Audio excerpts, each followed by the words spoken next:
I love the SpongeBob Musical live on stage. It is my favorite thing that has ever aired on TV, and I think it's even better than the SpongeBob movie. It's not just an awesome SpongeBob story or an awesome SpongeBob musical, it is an awesome story. But it's not just the story that makes it awesome. Here is my review of the SpongeBob Musical live on stage, the televised version of the Broadway SpongeBob Musical, which aired on Nickelodeon in 2019.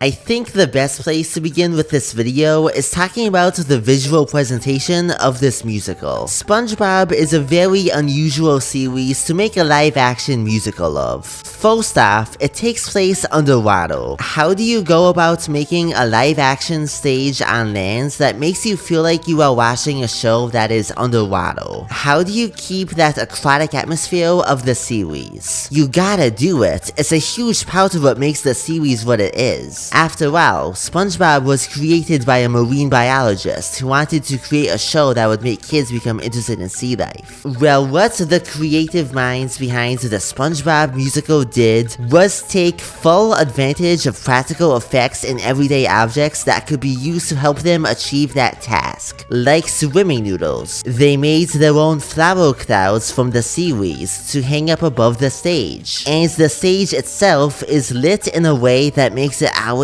feel like you are watching SpongeBob. But there's another big challenge that comes with making a musical about SpongeBob. Many animated characters are not made to be adapted in live action. Often trying to do so can lead to terrifying effects. Just look at the Phineas and Ferb musical that was once a thing. There are many memes about what a realistic SpongeBob would look like, and they ain't pretty. You could use those big parade costumes of SpongeBob characters, but who would actually wanna pay money to see a bunch of people running around in those things? It would look stupid. So instead, the people making the musical made a genius creative decision.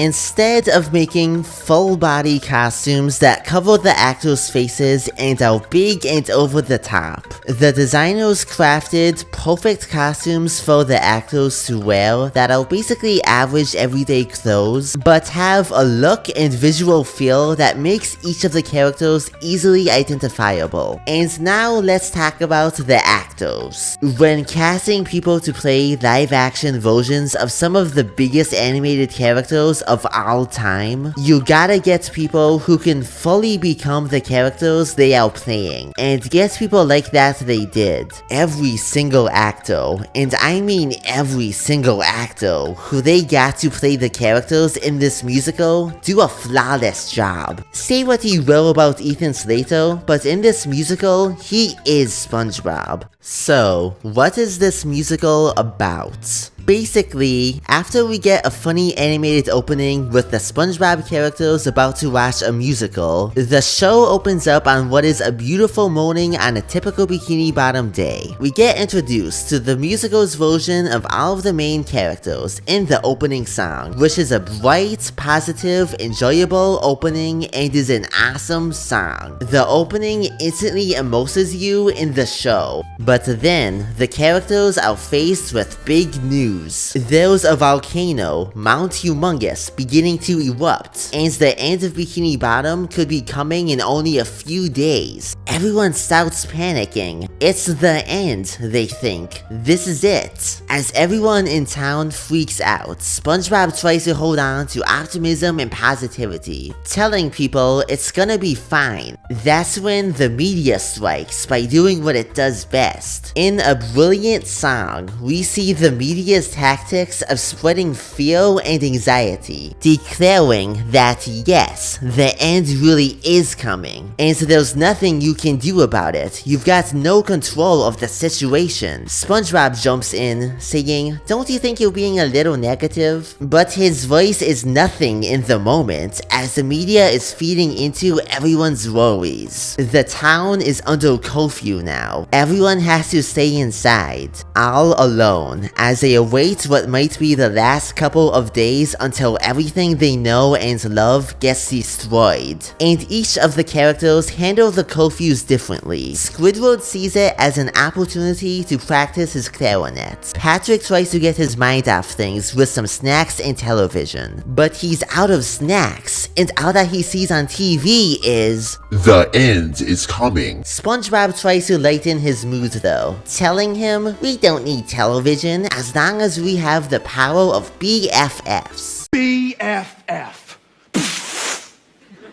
Best friends forever. And then he breaks out in a song about being best friends with Patrick. And this is peak Patrick and SpongeBob friendship. This isn't post-movie SpongeBob and Patrick where Patrick is mean and SpongeBob is a pushover. This is classic SpongeBob and Patrick, where they are best friends forever.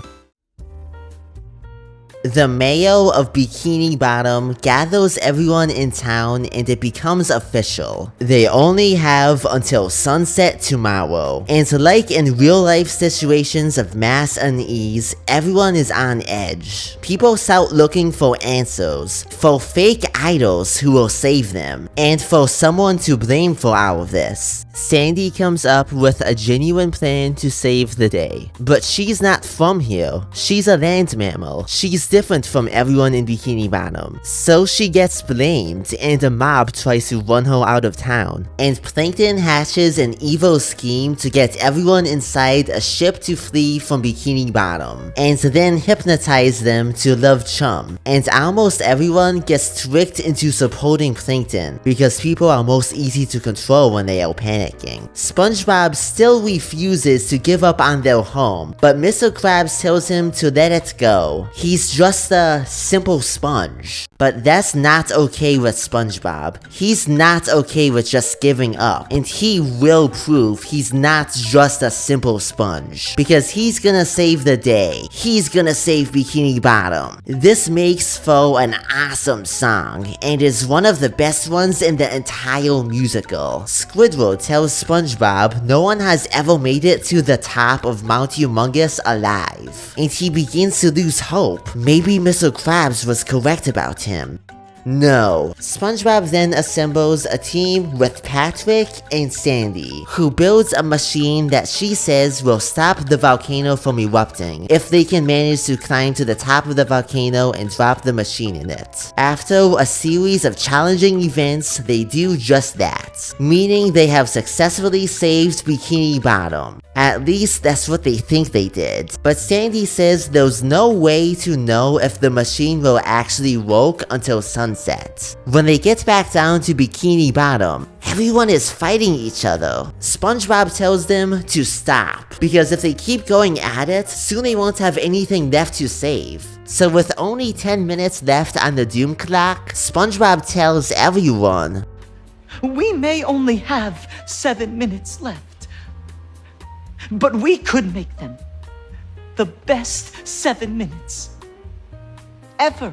And soon he gets everyone dancing and singing to the song Best Day Ever. Then everyone holds hands just minutes before they face annihilation. Not as a bunch of strangers in a town, as a community, united by SpongeBob's optimism. And then bubbles begin floating down, and the volcano doesn't erupt. SpongeBob, Sandy, and Patrick saved the day. We get another version of the opening song Bikini Bottom Day, and that's the SpongeBob Musical live on stage. As a fan of SpongeBob and storytelling, I love this musical. It's got the vibe and feel of SpongeBob, and it's pretty funny, but hidden in this SpongeBob tale of nautical nonsense is a story about anxiety and feeling down, and a message about not giving up, because even when things look bleak, even when it looks like everything is falling apart and there's nothing you can do about it, everything will be okay.